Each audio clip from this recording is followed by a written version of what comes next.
Vocabulary development, it is a process by which people acquire words, bubbling shift toward meaningful speech, and infant grow and produce their first word around the age of 1 year. In early word, learning infant build their vocabulary slowly. So it means, before infant pata, so dili ka taga istorya, so nababling pata sa atong baba. So pagkatudlo sa atong parents, na the first word, mama, so nagka-develop na nga to ang vocabulary skills at the age of 1. So kabaw na tamo mo pronounce the word. And ways to improve vocabulary. So first, develop reading habit. Vocabulary building is easiest when you encounter words in context. So for example, we use books, newspaper, magazine to improve and maka-encounter ka words or new words na makabaw ka. So second, use the dictionary and thesaurus. So it means that use ka dictionary kay para makabaw ka sa meaning and makabaw ka usay pagsabotan ang word. So third, play word games. So for example, puzzle. So mga games kang puzzle, scramble words, and 4, use flashcards. So sa flashcard ay ana na pod ma-develop ang mga vocabulary skills. Just like mahuna-hunaan mo ang word. So 5, subscribe to word of the day feeds. Some web platforms will provide you site or app or via app. So ana na maka-encounter ka words through that app or website.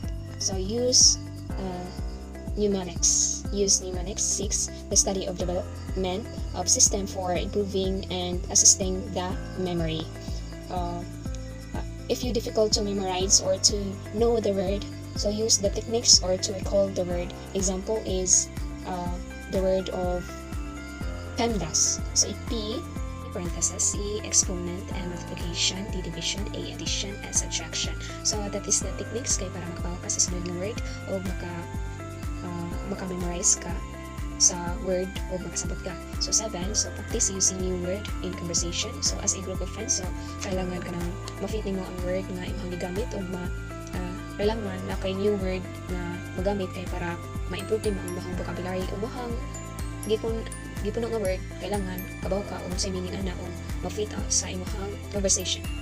Hello, good day. My topic for today is all about spelling skills. So, spelling skills is very important, especially to the children in the younger grades. So, spelling skills improve reading ability, vocabulary, and language fluency, and set your child for a future educational success. So, spelling skills is very important for the children in the younger grade. So, to improve spelling skills, it can also improve reading ability, vocabulary, and language fluency of the child. So, there are 8 fun spelling activities for the children and to develop your spelling skills. So first activities is play the spelling memory game. So first create flashcard and have some word pick per card. So you can use your child spell the less or create your own. Have your child pick the card, read a word aloud and say each letter and word. So in these activities, it can develop the child memorization and reading ability for using flashcard. So read aloud the card and the letter and word. So example for this is the card is A, niya na siya yung word niya apple.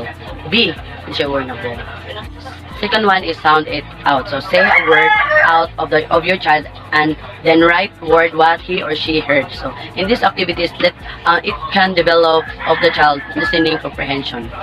The third one is create a puzzle. So write a word on a paper and cut the letter in the individual pieces. Mix up the letter and have your child spell out the word by putting the letter in the correct order. So in these activities, it can develop the spelling of the child by creating a puzzle. So mix the puzzle, let your child spell out the words and arrange the correct order.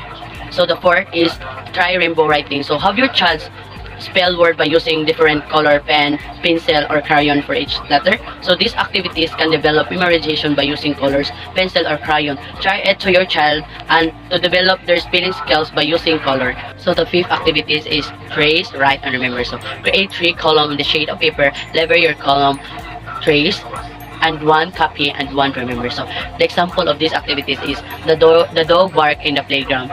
Then my mother annoyed of noise sound. So try to identify the words dog and sound to your child to improve spelling skills. So the 6th activities is try start case spelling. So have your child practice writing on the word in a start case pattern.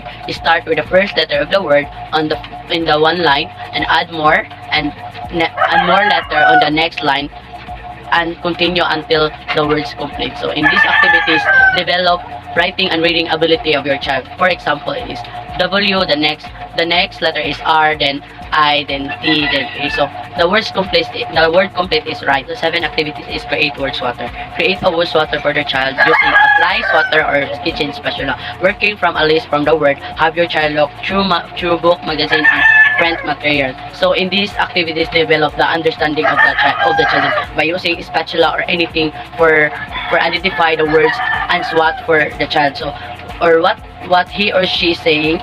For example, the teacher say had, the children's what had, and the next word is who, the children's what who. So the last activity is fill in the blank missing letters. So create a list of the words of a piece of the paper, write blank replacing some of the letter, have your child work through the words, fill in the letter to complete them. So in these activities can develop or spelling skills of the child by fill in the missing letter. Let your child determine the replacing letter and to complete the words. For example, book, B blank blank K. So the children determine what the missing words yun na para ma-complete ang words. Now, we will proceed to our next topic, which is all about vocabulary and comprehension skills development.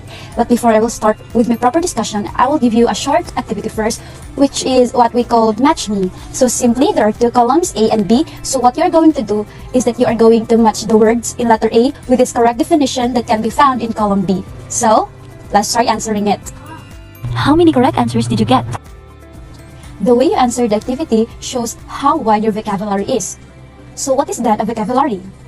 Vocabulary refers to the collection of words that a person knows and uses. Vocabulary development is a process of acquiring new words. So today, I'll be sharing you these ideas that can help you build your vocabulary. Number 1, learn the roots of the words.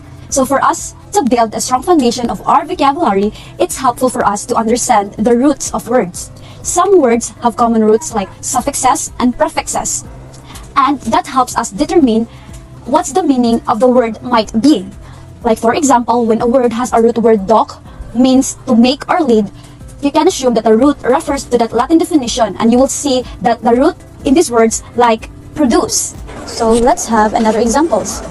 Like for instance, we have the suffix ans, which means an action or state. So importance is mean the state of being significant. So for the prefix, we have anti, which means against. So antithesis, which means the opposite of someone or something. Number 2, focus on practical terms and words. So some industries have different definitions for words, or they use entirely new words, and that is what we call jargon, or these are the terms used by the professionals. If your coworkers and other person in your field use technical jargon, try focusing on building this vocabulary to incorporate with its meaning. For instance, if the word stand up, if you refer it to its literal meaning, it means that to stand with your feet. But to some businessmen or women, that means a short daily meeting. Number 3, create word associations. This can help you remember certain words or phrases. For instance, the word gargantuan means very large. Then try creating a sequence with the word, such as tiny, small, large, or giant. So this can help you recall the words you're learning with more ease and helps you remember the word in a long term. Number 4 is complete your regular vocabulary test. So in this part, you can do, or at the end of each week, or it depends upon your time, you can create a quiz that includes the vocabulary words, root words, or other language aspects that you've been studying. Moreover to that, you can use app or games that helps you boost your vocabulary skills. So here are the examples of vocabulary apps that you can use with your studies. Number 5, take a writing class. So as you build your vocabulary, you can also improve your writing skills, which will benefit your professional life. So take a writing course online or any institution that incorporates assignment that will test and that will help you boost your ability to communicate effectively. And if you find it expensive, there is another alternative for it. You can also read books, or you can search stories online, and if you find some words that is difficult to understand, then you can highlight the word and search for the meaning of it. So in that way, when you encounter that word again, it's easier for you to understand and you already know what exactly it means. Number 6, create group of words. So as you learn new words, you can group them together by meaning. And by creating these groups, you can identify patterns that make it easier for you to incorporate the words into your daily speech. For example, you might learn the words like affirmative, decisive, and efficacious, which means all positive. In that way, it's easier for you to recall the general meanings and how to use them in a speech. Next, diversify what you read. Many people or most of the people spend at least some of their time reading every day. Diversifying your reading choices can help you build a stronger vocabulary, since you see new words from different writers who have varying writing patterns. Adding new text or options to your reading list can help you also. Edit what you write. So when you finish writing any professional text such as email or cover letter, you need to review your content for repetitive words or phrases. Consider using your expanded frequently throughout the document. By editing your own writing, you can improve clarity, style, and tone. For today, I will be talking about comprehension. So comprehension, it is the understanding and interpretation of what you have read.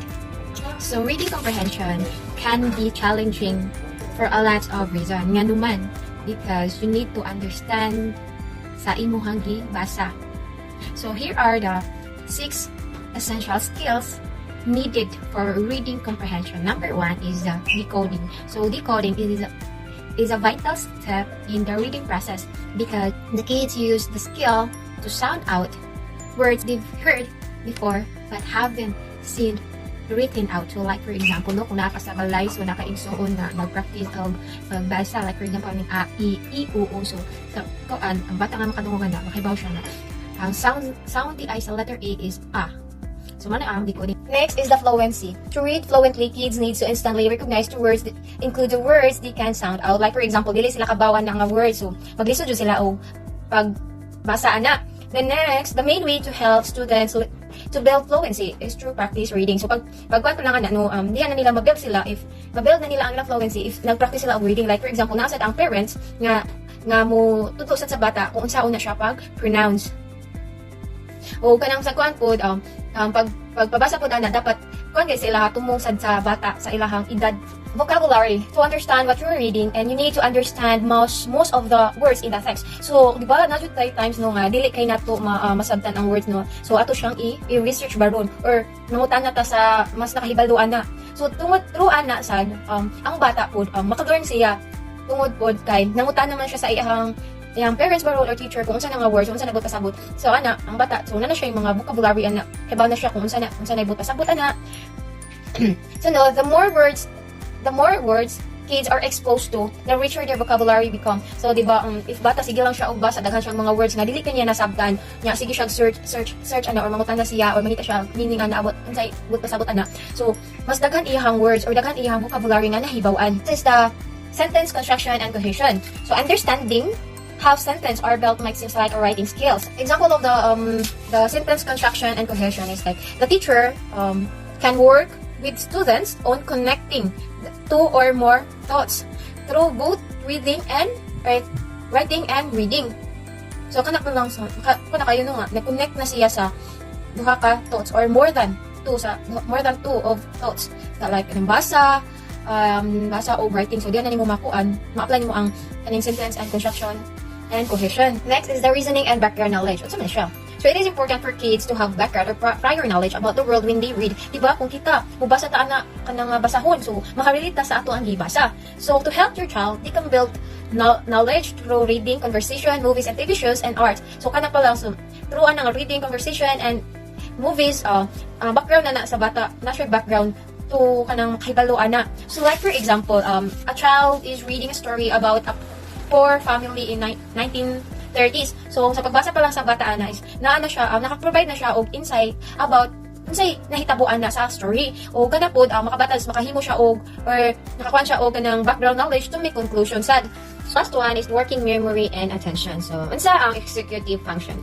So when we say executive function, it is a set of mental skill that include working memory. Like for example, paying attention, di ba? Kung magbasa to, we need to pay attention sa ato ang gibasa or ato ang gibuhat. Kung ang bata mubasa o kanabitang mubasa siya, so na siya yung attention is naara jud sa gibasa, it allows them to take information from the text. Anya, there are many ways you can help to improve your child's working. Like for example, graphic novels. So encourage your students or child to read. Or like for example, dili kay klaro or dili kay niya klaro ang pagbasa, like dili kay siya kamauan na. So you need to kanang teacher student or imong child niya stop diha then balik ka na basa ingon ana. So mao na ang tawag nga kanang Sana siya kanya mo ning gitawag nga working memory and attention. So gipabalik nimo ang imong bata mubasa ana kay dili kay nimo masabtan. So ini kabalik ka na niya diha na niya makakuha na. Okay, so let's proceed the last topic, and it's called the spelling. Okay, so what do you mean by spelling?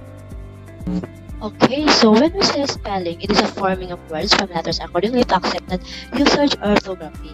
And also it is a sequence of letters composing a word, and it is a process of naming the letters of the words. Okay, so we have here a components of expert spelling. Okay, so the first one is a visual, knowing if a word looks like, right? So the second one is the sound, knowing how sounds corresponds to our letters. And the third one is a meaning, knowing and using units correctly, which is a meaning. And lastly is the historical, knowing that a word's spelling reflects its origin or history. And those components of spelling is really important from the word spelling, because it helps to the learners to